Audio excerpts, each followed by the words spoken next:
Voilà, cette vidéo pour vous expliquer les nombres d'oxydation. Vous allez voir, les nombres d'oxydation sont un outil très pratique dans le chapitre sur les réactions d'oxydoréduction. Alors dans cette vidéo, on va apprendre ce que sont les nombres d'oxydation et on va apprendre à les retrouver. Dans une autre vidéo, on verra l'intérêt et le lien entre les nombres d'oxydation et les réactions d'oxydoréduction. Alors, les nombres d'oxydation s'appellent aussi, dans certains livres, étages d'oxydation. C'est exactement la même chose.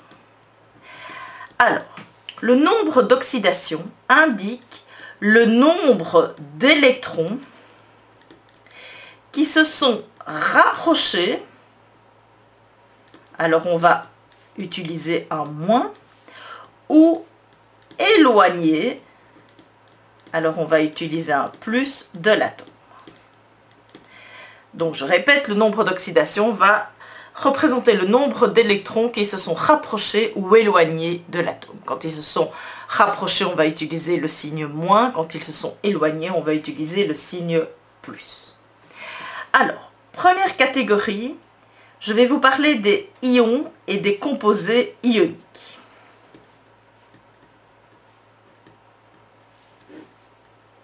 Alors, je prends un ion, voici, l'ion K+, l'ion potassium. Alors, est-ce qu'il a des électrons qui se sont rapprochés ou éloignés de l'atome? Oui, il a un électron qui s'est éloigné tellement fort qu'il l'a perdu.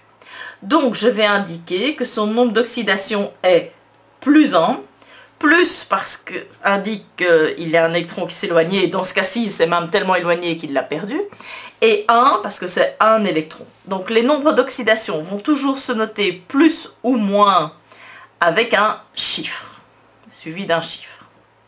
Donc attention, c'est le contraire de la notation de la charge. Hein. Quand vous avez par exemple une charge 2+, vous écrivez 2+, le nombre d'oxydation, ce sera plus 2. Donc on commence toujours par le plus et le moins, contrairement à la charge. Et oui, autre chose importante, vous l'avez vu, on écrit toujours le nombre d'oxydation en dessous de l'atome. Alors, je vous propose de travailler avec l'ion S2-. Alors, est-ce que l'ion S2-, est-ce que l'atome soufre a des atomes qui se sont rapprochés ou éloignés de lui? Il a des atomes qui se sont rapprochés, tellement rapprochés qu'il les a captés, qu'il les a pris. Donc, je vais noter -2 en dessous de l'atome. -2 est le nombre d'oxydation. Il indique donc qu'il y a 2 électrons qui se sont rapprochés de l'atome. Et dans ce cas-ci, puisqu'il s'agit d'un ion, ils se sont même tellement rapprochés que l'atome les a pris et est devenu un ion. Alors, je vais ensuite prendre un composé ionique. Le composé ionique par excellence, c'est NaCl. NaCl est donc formé des ions Na+ et Cl-. Alors, l'ion sodium a perdu un électron, donc il a bien un électron qui s'est éloigné, tellement éloigné qu'il l'a perdu, je note +1. Et le chlorure, l'ion chlorure, a un électron qui s'est rapproché, même dans ce cas-ci, tellement rapproché qu'il l'a pris, j'indique -1. J'aurais pu écrire ici en dessous +1, -1. Voilà. Alors, conclusion. Qu'est-ce que vous venez de voir? Pour les ions et les composés ioniques, le nombre d'oxydation, alors je vais indiquer N.O. quand il s'agit de nombre d'oxydation. Alors ce n'est pas une notation scientifique, hein, c'est une notation personnelle, donc ce n'est pas une convention scientifique. Le nombre d'oxydation dans le cas des ions et des composés ioniques est égal à la charge. Voici le premier cas. Deuxième cas, je vais vous parler des corps purs simples, ou dans certains livres, on appelle ça les corps purs simples et les corps purs élémentaires. Alors, qu'est-ce qu'un corps pur simple? C'est une molécule qui est formée d'atomes identiques. Donc, par exemple, O2. Alors, est-ce que dans la molécule O2, est-ce qu'il y a des atomes qui se sont rapprochés ou éloignés? Alors, pour ça, je vais passer par le dessin. voici la molécule de O2. Vous avez donc deux atomes d'oxygène liés entre eux par une liaison covalente parfaite double. Alors, est-ce qu'il y a des atomes qui se sont rapprochés ou éloignés? Eh bien non, puisque comme c'est une liaison covalente parfaite avec des atomes identiques de part et d'autre, il n'y en a pas un qui attire plus fort les électrons que l'autre. Donc le partage est vraiment parfait dans ce cas-ci. Et donc j'indique 0, le nombre d'oxydation vaut 0, puisqu'il n'y a aucun électron qui s'est éloigné ou rapproché d'un de ces deux atomes. Prenons un autre corps pur simple, appelé parfois aussi élémentaire dans certains bouquins, par exemple le fer. Une barre de fer, rappelez-vous, les électrons de la dernière couche sont mis en commun et sont partagés de manière tout à fait équitable. Dans ce cas-ci aussi, le nombre d'oxydation que j'écris toujours en dessous de l'atome vaudra 0. Conclusion, le nombre d'oxydation pour les corps purs simples vaudra toujours 0. Troisième catégorie, donc j'ai traité les composés ioniques, les ions, les corps purs simples, il nous reste les corps purs composés. Donc ce sont les molécules qui sont formées d'atomes différents. Alors les corps purs composés, je vais vous proposer la molécule d'eau. Et donc je vais la dessiner. La molécule d'eau est formée d'un atome d'oxygène, de deux atomes d'hydrogène liés par liaison covalente polarisée. Les hydrogènes portent donc une charge partielle positive et l'oxygène deux charges partielles négatives. Au passage, je vous rappelle que la molécule d'eau a une forme en V avec un angle de 105 degrés. Alors si on regarde le dessin, est-ce qu'on a dans la molécule d'eau des atomes qui possèdent des électrons qui se sont rapprochés ou éloignés de l'atome? Alors, si je regarde l'oxygène, vous voyez les flèches, il y a deux électrons qui se rapprochent de l'oxygène. Quand on se rapproche, donc le nombre d'oxydation de l'oxygène, c'est -2. Chaque hydrogène, vous voyez qu'il y a un électron, hop, il y a une flèche qui part, et chaque hydrogène a un électron qui s'en va. Donc, chaque hydrogène a un nombre d'oxydation +1. Alors, première conclusion importante, vous voyez que dans une molécule, si vous faites la somme des nombres d'oxydation, eh bien, cette somme des nombres d'oxydation doit avoir 0. +1, +1, -2, la somme fait bien 0. Alors, où est-ce qu'on écrit les nombres d'oxydation? En dessous de chaque atome. Donc, en dessous de l'oxygène, je vais écrire -2. En dessous de l'hydrogène, qu'est-ce que je vais écrire? Je vais écrire une fois le nombre d'oxydation. Donc, je vais écrire +1. Et je sais dans ma tête que chaque hydrogène a +1. Donc, dans ma tête, ou ici en vert, je peux prendre un crayon ou l'écrire en vert ici. Je sais que dans ma tête, je sais que j'ai 2 fois +1 puisque j'ai 2 hydrogènes et j'ai -2, ça fait bien une somme des nombres d'oxydation pour cette molécule qui vaut 0. Alors, deuxième exemple de corps pur composé, je vous propose de dessiner le méthane. Le méthane, un CH4. Alors, le carbone dans le méthane est lié à 4 hydrogènes et fait des liaisons covalentes parfaites.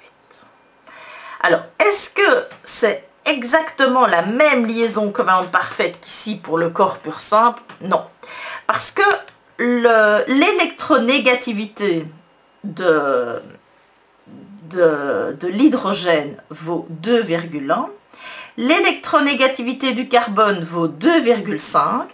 Donc, lorsque vous, en cinquième, vous faisiez la différence d'électronégativité, vous obtenez 0,4, qui était inférieur à 0,5. Donc, vous avez classé les liaisons CH dans les liaisons covalentes parfaites. Mais, vous voyez que le carbone a une électronégativité légèrement supérieure à l'hydrogène. Alors cette petite différence n'influence pas le type de liaison, mais influence les nombres d'oxydation. Donc je vais mettre des flèches en pointillés. D'accord? Parce que ce ne sont pas des vraies flèches pour des liaisons covalentes polarisées. C'est simplement pour visualiser qui attire plus fort les électrons. Et vous voyez que le carbone a 4 flèches qui vont vers lui, donc a 4 électrons qui se sont rapprochés, j'indique -4 pour le carbone. L'hydrogène ici, vous voyez qu'il y a une flèche qui s'éloigne de lui, il a donc un électron qui s'est éloigné, j'indique +1. Ce qui est le cas de chaque hydrogène. Je me retrouve donc avec 4 fois +1 et -4, la somme fait toujours bien 0, c'est juste. Alors comment est-ce que je vais écrire? Quelle est la convention? Comment est-ce qu'on écrit les nombres d'oxydation? On écrit toujours les nombres d'oxydation en dessous de chaque atome. En dessous du carbone, j'indique donc -4. En dessous de l'hydrogène, j'indique +1 parce que je n'indique qu'une seule fois le nombre d'oxydation. Voilà, nous avons un petit aperçu de comment trouver les nombres d'oxydation. Alors vous voyez que dans cette présentation, on est chaque fois passé par le dessin des molécules. Alors si vous devez faire ça à chaque exercice, autant se tirer une balle dans la tête directement. Donc les chimistes ont inventé une série de règles pour vous aider à trouver rapidement les nombres d'oxydation. Alors évidemment, ces règles sont basées sur cette présentation-ci que je vous ai faite. C'est une sorte de synthèse de toutes nos synthèses, toutes nos conclusions que nous avions trouvées. Alors cette synthèse, les différentes règles pour trouver les nombres d'oxydation se trouvent dans votre syllabus à la page 110 et donc vous devez bien les connaître par cœur. Alors je vais peut-être un petit peu zoomer, comme ça vous pourrez lire en même temps que moi. Voilà. Alors, première règle, les nombres d'oxydation de chaque atome constituant un corps pur simple ou élémentaire vaut 0. Donc ça, c'était la conclusion que nous avions trouvée ici. Les corps purs simples ou élémentaires ont un nombre d'oxydation de 0. Alors, l'hydrogène a toujours un nombre d'oxydation de +1, excepté dans le dihydrogène H2. Pourquoi? Parce que H2 est un corps pur simple. Et qu'est-ce qu'on a vu? Dans les corps purs simples, le nombre d'oxydation vaut 0. D'accord? Dans les corps purs simples, le nombre d'oxydation vaut 0. Donc H, quand il est dans H2, a un nombre d'oxydation qui vaut 0. Sinon, il a un nombre d'oxydation qui est +1. L'oxygène a toujours un nombre d'oxydation de -2. Sauf dans O2, puisqu'il s'agit d'un corps pur simple. Dans ce cas-là, le nombre d'oxydation, évidemment, sera 0. Les alcalins, je vous rappelle, c'est tous les atomes, tous les éléments de la première famille, la famille 1A. Donc, tous les éléments appartenant à la famille 1A ont tous un nombre d'oxydation de +1. Les alcalinotéreux, c'est la famille 2A. Tous les alcalinotéreux ont un nombre d'oxydation de +2. Et tous les terreux, c'est-à-dire ceux de la famille 3A, ont un nombre d'oxydation de +3. Alors ça s'arrête là, ça ne continue pas dans les autres familles. Troisième règle, nous l'avions vu ici. Dans une molécule, la somme des nombres d'oxydation dans une molécule égale 0. Quatrième règle, quand on a un ion ou un ion qui soit simple ou polyatomique, le nombre d'oxydation est égal à la charge. Et puis, comment va-t-on faire? Donc ça, c'est les règles vraiment à bien connaître. Et puis, comment va-t-on se débrouiller pour les autres métaux qui, eux, peuvent avoir plusieurs nombres d'oxydation possibles selon les exercices? Prenons quelques exemples concrets. H3PO4. Alors, nous avons vu dans les règles précédemment que l'hydrogène est toujours +1. L'oxygène est toujours moins 2. Sauf dans O2, sauf dans H2, mais ce n'est pas ici le cas. Que vaut le nombre d'oxydation de P? Alors, aucune règle ne nous donne l'information. Par contre, nous savons que la somme des nombres d'oxydation doit être égale à 0. Alors, attention ici, n'oubliez pas que l'oxygène, j'ai écrit moins 2, mais il y en a 4. Et l'hydrogène a un nombre d'oxydation plus 1, mais il y en a 3. Donc j'ai 3 fois plus 1, j'ai plus 3. Moins 2 fois 4, j'ai moins 8. Plus 3, moins 8, j'ai pour l'instant moins 5. Qu'est-ce qui va compenser? Quel sera le nombre d'oxydation de P pour compenser pour que la somme des nombres d'oxydation soit 0? Ce sera plus 5. Donc si je réécris la réponse, H c'est plus 1, P c'est plus 5 et O c'est moins 2. Deuxième exemple, H2O2. H a toujours dans une molécule qui n'est pas un corps pur simple le nombre d'oxydation plus 1, l'oxygène moins 2. Et là, catastrophe. Vous vous rendez compte que les règles que nous avons étudiées ne fonctionnent pas. Pourquoi? Parce que la somme des nombres d'oxydation ne fera pas 0 dans ce cas-là. Dans un cas comme celui-ci, nous n'avons pas le choix, nous sommes obligés de passer par le dessin. Donc voici le dessin de H2O2, que vous connaissez, hein. H2O2 c'est le peroxyde d'hydrogène, appelé aussi eau oxygénée. Alors, entre H et O, nous avons des liaisons covalentes polarisées. Entre O et O, c'est une liaison covalente parfaite. Je rajoute les charges partielles, les voici. Et puis voilà, j'attaque les nombres d'oxydation. Le premier hydrogène ici, vous voyez qu'il y a une flèche qui s'éloigne de lui, donc il y a un atome qui s'éloigne, un électron pardon, qui s'éloigne de l'atome H, je vais mettre plus 1. Pareil pour le deuxième hydrogène. L'oxygène, vous voyez qu'il n'y a qu'une seule flèche qui arrive vers lui. Parce qu'ici, entre les deux O, c'est une liaison covalente parfaite avec entre deux atomes qui ont exactement la même électronégativité. Donc l'oxygène n'a qu'un seul électron qui se rapproche de lui. On note donc moins 1, pareil pour le deuxième. Donc la réponse, H2O2, c'est plus 1, moins 1. Voilà, donc vous venez de voir que les règles que vous avez apprises par cœur aident dans de nombreux exercices. Quand vous vous rendez compte que ces règles ne fonctionnent plus parce que, par exemple ici, la somme des nombres d'oxydation n'est pas égale à 0, eh bien, vous n'avez pas le choix, vous êtes obligé de passer par le dessin, mais je vous rassure, c'est assez rare. Troisième exemple, NH4Cl. Alors, NH4Cl, l'hydrogène a un nombre d'oxydation de plus 1, l'azote, je n'en sais rien, le chlore, je n'en sais rien. Ah, je suis bloqué.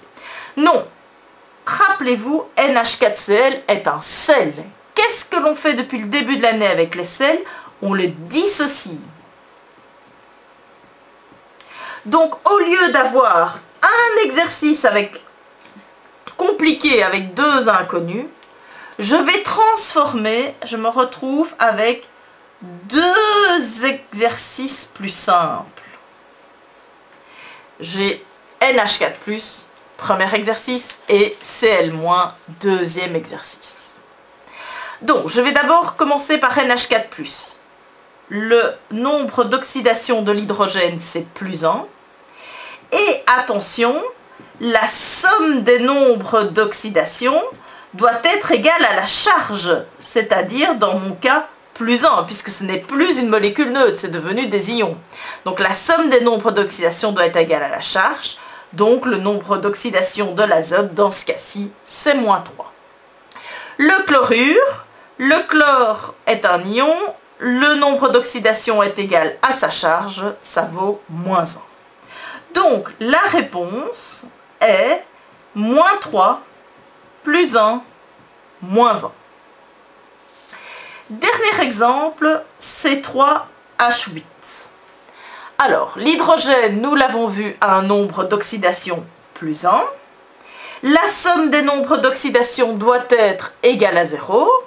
Donc, le carbone a un nombre d'oxydation de moins 8 tiers. Ah! Est-ce possible d'avoir un nombre d'oxydation fractionnaire? Est-ce que cela signifie, rappelez-vous, le nombre d'oxydation représente le nombre d'électrons qui se sont éloignés ou rapprochés de l'atome. Est-ce que ça signifie que j'ai des tiers d'électrons? Ça me semble un peu bizarre. Alors passons par le dessin pour comprendre ce qui se passe. Alors, C3H8, c'est la molécule de propane. Voici cette molécule. Nous avons partout des liaisons covalentes parfaites, mais rappelez-vous, il y a quand même une différence d'électronégativité entre le carbone et l'hydrogène, et cette petite différence d'électronégativité influence les nombres d'oxygène. Donc, les nombres d'oxydation. Donc, je vais placer les flèches en pointillés. Et qu'est-ce qu'on voit? Chaque hydrogène a une flèche qui s'en va, donc a un atome qui s'éloigne de lui. Donc, pour chaque hydrogène, c'est plus 1. Pour le premier carbone ici, vous voyez qu'il y a 3 flèches qui arrivent vers lui. Donc, son nombre d'oxydation, c'est moins 3. Le deuxième carbone, son nombre d'oxydation, il y a 2 flèches qui se rapprochent de lui, c'est moins 2. Et le troisième carbone, son nombre d'oxydation, c'est moins 3. Donc, nous avons comme nombre d'oxydation pour le carbone, moins 3, moins 2, moins 3. Que représente moins 8 tiers par rapport à moins 3, moins 2, moins 3? Eh bien, moins 8 tiers, c'est la moyenne arithmétique. Si vous additionnez moins 3, moins 2, moins 3, vous avez donc moins 8, que vous divisez par 3, vous avez moins 8 tiers. Donc, est-ce que les nombres d'oxydation fractionnaires existent? Oui. Est-ce que cela signifie que nous prenons des tiers d'électrons? Non. Cela signifie qu'il s'agit d'une moyenne arithmétique des nombres d'oxydation de cet atome dans cette molécule. Voilà.